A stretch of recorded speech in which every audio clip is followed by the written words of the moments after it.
నమస్తే welcome to our channel నేను మిషాల్ని YCP నేత వల్లంనేని వంశీ జైల్లో ఉంది మనం చూస్తున్నాను. ఆయన జైల్లో ఉన్నా సరే ఆయన మీద కేసులు నమోదవుతున్నాయి. అయితే ఈ నేపథ్యంలో ఆయనకి జైల్లో ఉన్నప్పటి నుంచి ఇప్పుడు ఈ మధ్యకాలం చూసుకుంటే ఆయనకి అనారోగ్య సమస్యలు అయితే బాధపడుతున్నాడు. అయితే తర్వాత ఆయనకి ఇప్పుడు హాస్పిటల్కి తీసుకొచ్చి హుటాహుటిన ఆయన హాస్పిటల్కి తీసుకొచ్చారు. తర్వాత వాళ్ళ వైసీపీ బ్యాచ్ అయితే ఉన్నారో వాళ్ళు మాట్లాడే మాటలు అయితే అంటే దుష్ప్రచారం కూటమి ప్రభుత్వం మీద మాట్లాడుతున్నారు. చంపేస్తారా ఏంది అన్నట్టు వాళ్ళు మాట్లాడే మాటల రీతులు చూస్తుంటే అసలు ఎట్లుంది ప్రజలకైతే ఏం అర్థం అవ్వట్లేదు. దీని మీద పూర్తిగా విశ్లేషించడానికి మనతో పాటు స్టూడియోలో ఉన్నారు senior journalist doctor Kanakadurga Vadlamani గారు ఉన్నారు. వారిని అడిగి కొన్ని విషయాలు మనం తెలుసుకుందాం. నమస్కారం మేడం. నమస్తే మేడం, వల్లంనేని వంశీకి జైల్లో ఉన్నప్పటి నుంచి తరచూ ఆయనకు ఆరోగ్యం బాగుండట్లేదని సమస్యలు వస్తున్నాయి అని చెప్పి ఇప్పుడు హాస్పిటల్కి తీసుకెళ్లడం చూస్తూనే ఉన్నాం.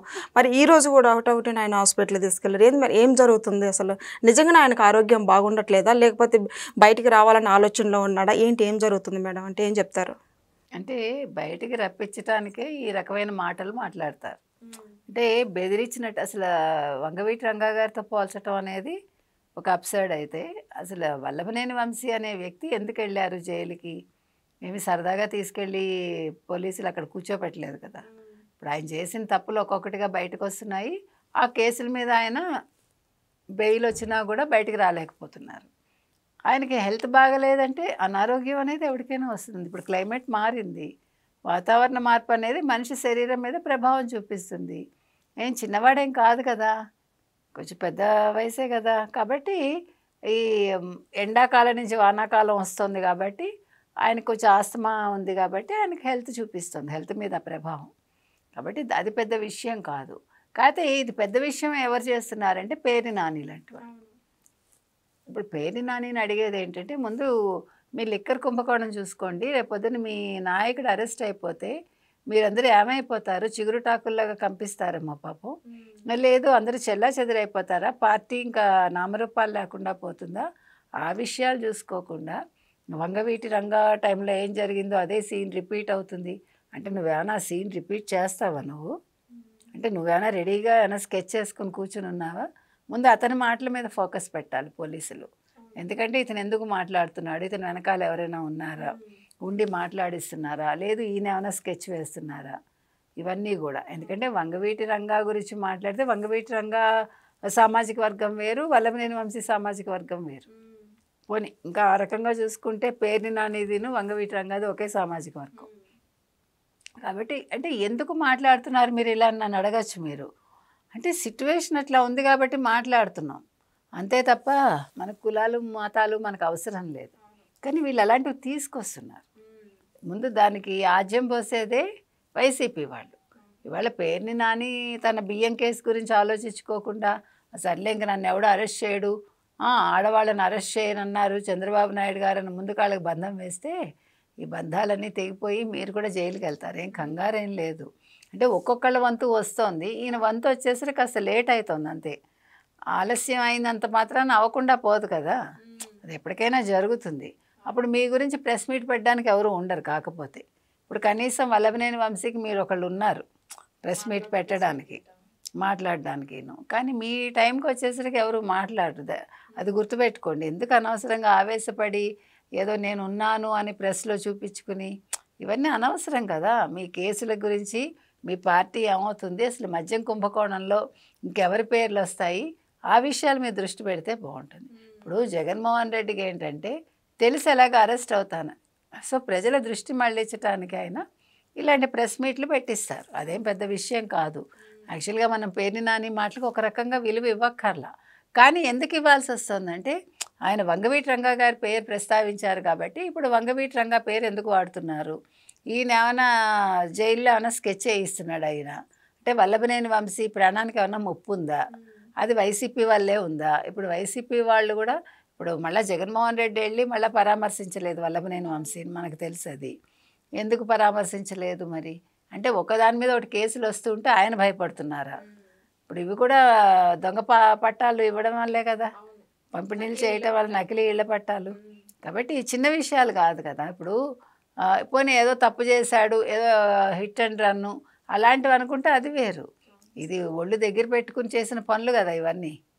ఏదో ఒళ్ళు తెలియకుండా చేశాడో ఒళ్ళు దగ్గర పెట్టుకుని చేశాడో తప్పైతే చేశాడు ఈయన. కాబట్టి ఈయన ఒక్కడే కాదు, ఇందులో ఆయన పేరు కూడా ఉంది కదా, ఈయన జిగిరి దోస్తు మన కొడాలి నాని గారు. కాబట్టి విదేశాలకు వెళ్ళిపోయే ప్రయత్నంలో ఉంటే పోలీసులు అదుపులో కాబట్టి అంటే ఇద్దరిని మరి ఒక సెల్లులో వేస్తారా? రేపొద్దున్న ఆయన అరెస్ట్ చేస్తే పక్క పక్కనే పెడతారు. ఎందుకంటే నాతో పాటు అరెస్ట్ చేసిన వాళ్ళు నా చుట్టూ ఉంచండి అని అడిగాడు కదా ఈయన అప్పుడు. ఎవరు? మన వల్లభనేని వంశీ గారు. అంటే ఆయన లోన్లీగా ఫీల్ అవుతున్నారు. అంటే వీళ్ళందరూ సరదాగా ఇలా జైలుకి వచ్చి అలా వెళ్ళిపోతాం అనుకున్నారు. అంతేగాని నేరాలు నిరూపించబడతాయి, మమ్మల్ని అరెస్ట్ చేస్తారు, మనం ఇన్ని రోజులు ఉండాలి అని అనుకోలేదు అతను. ఇప్పుడు పిఎస్ఆర్ ఆంజనేయులు ఏదో సరదాగా అలా జైలుకి వచ్చి వెళ్ళిపోదాం అనుకున్నారు అని మన ఉండవల్లి అరుణ్ కుమార్ గారు వ్యాఖ్యానించారు. అంటే జైలు అని వీళ్ళకి చుట్టమా, లేకపోతే వీళ్ళ అత్తగారి ఇల్లా, లేకపోతే వీళ్ళ అమ్మమ్మ గారి ఇల్లా? కాదు కదా. జైలు అనేది తప్పు చేసిన వాడు వెళ్ళే ఒక ప్రదేశం అది. కాబట్టి ఇవాళ వల్లభనేని వంశీ విషయంలో పేర్ని నాని ప్రెస్ మీట్ పెట్టడం అనేది తప్పండి, నెంబర్ 1. నెంబర్ 2, పెట్టి ఈ రకమైన వ్యాఖ్యలు చేయడం ఇంకో పెద్ద తప్పు. కాబట్టి పోలీసుల ముందు పేర్ని నానిని కార్నర్ చేసి పేర్ని నాని మీద కేసులు పెట్టమని మనం చెప్తున్నాం. అసలు అతను ఎలా మాట్లాడాడు, ఎందుకు మాట్లాడాడు, వెనకాల జగన్మోహన్ రెడ్డి గారు ఉన్నారా ఇందులో, దీని వెనకాల మరి సజ్జలు ఏం చేస్తున్నాడు, సజ్జలు ఎందుకు మాట్లాడటం లేదు, ఇవన్నీ కూడా ఆలోచించుకుని పోలీసులు కూడా ఇప్పుడు పేర్ని నాని మీద ఒక కన్నేసి ఉంచాలని మనం. మేడం, పేర్ని నాని మాట్లాడిన మాటలు ఏంటంటే వల్లభనేని వంశీని హాస్పిటల్ తీసుకెళ్తుంటే టెస్టులు చేసి పంపిస్తున్నారు, అసలు ఆరోగ్య సమస్య ఏందని కూడా చెప్పట్లేదు, మాకైతే ఏది ఒక్కటి కూడా సమాధానం చెప్పట్లేదు, అడుగుతుంటే చంపేస్తారా ఏంది, చంపేస్తే వేరేగా ఉంటుంది ఇంకా అని అన్నట్టు పేర్ని నాని ఎవరు చంపుతారండి? ఎవరికి కావాలి? ఇప్పుడు వల్లభనేని వంశీ ప్రాణాలు ఎవరికి కావాలి? ఎందుకు? అవును, ఆయన ఏమైనా గాంధీ గారు లాంటి వాడా? ఏమన్నా కాదు కదా. అతను తప్పులు చేసి జైలుకి వచ్చారు. ఆయన అనారోగ్యం అనేది ఇవన్నీ కామనేనండి, చిన్న చిన్న అనారోగ్యాలు వస్తూనే ఉంటాయి. నీకు భోజనం బాగాలేదు ఇంటి నుంచి తెప్పించుకో, మీకు ఏదైనా ఇంకేదైనా కావాలి ఫెసిలిటీస్ అంటే కోర్టుకు వెళ్ళి అడగండి, ఇస్తారు. అంతేగాని నేను తినడం మానేస్తానో లేకపోతే నేను బెదిరిస్తానో అంటే మీరే అనుభవించాలి. ఇందాకే చెప్పుకున్నాం, వాతావరణ మార్పు వల్ల రోగాలు వస్తాయి, వచ్చినప్పుడు ఇలాగే ఉంటుంది పరిస్థితి. దానికి ఆస్తమా వస్తే దానికి ప్రభుత్వం ఏం చేస్తుందండి? ఇప్పుడు ఆయనకి బైబర్త్ ఉండొచ్చు, లేకపోతే తర్వాత వచ్చి ఉండొచ్చు అనారోగ్యం, లేదా వయసు రీత్యా కూడా రావచ్చు, క్లైమేట్ చేంజ్ వల్ల వచ్చింది, దానికి మందులు ఇస్తారు. ఆస్తమా వచ్చిందని మీకు ఇంటికి పంపించేస్తారా? పంపించరు కదా. మీరు తప్పులు చేశారు, శిక్ష అనుభవించకుండా ఇంటికి వచ్చి ఏం చేస్తారు మీరు? కాబట్టి ఇవన్నీ కాదు. ఇప్పుడు ఇంత దాన్ని అంత చేసి వైసీపీ వాళ్ళు మాట్లాడటం నెంబర్ 1 తప్పండి. ఎందుకంటే వాళ్ళు సింపతి కోసం చూస్తున్నారు. వాళ్ళు ఇప్పుడు సింపతి మీద ఈయనకేమీ బెయిల్ వచ్చేది కదా. ఆయన తప్పు చేయకపోతే బెయిల్ వస్తుంది, తప్పు చేస్తే ఒక దాంట్లో బెయిల్ వస్తే మళ్ళీ ఇంకో కేసు వస్తుంది. కాబట్టి పోసాని కృష్ణమురళి విషయం వేరని గతంలోనే చెప్పుకున్నాం మనం. వల్లభనేని వంశీ విషయం వేరు, ఈ కేసులు వేరు. అక్కడ ఓన్లీ తిట్టి దానికోసం అనుభవించాడు. ఒక చోట కాదు, ప్రెస్ మీట్లు పెట్టి మరీ తిట్టాడు పోసాని, దానికి తగ్గట్టు అనుభవించి ఇప్పుడు ఇంట్లో నోరు మూసుకొని కూర్చున్నాడు. బట్ వల్లభనేని వంశీ అలా కాదు కదా, రెచ్చిపోవటమే కాకుండా ఇప్పుడు రెచ్చిపోయిన దాని మీద ఏం కేసు లేదు, ఆయన చేతిలో చేసుకున్న తప్పిదాలకి ఈరోజు కేసు. అందుకని మీరు నేను చేయగలిగేది ఏం లేదు. ఆ కేసులు ఏంటి, ఆ నేరం ఏంటి, నేరానికి ఎంత శిక్ష ఉంటుంది జడ్జిలు నిర్ణయించాలి. కాబట్టి పేర్ని నాని లాంటి వాళ్ళు మాట్లాడకుండా ఉంటే మర్యాదగా ఉంటుంది. కాదు మాట్లాడతానంటే మనం చేయగలిగింది ఏం లేదు. నెక్స్ట్ పోలీసులు చూస్తాం. Thank you madam.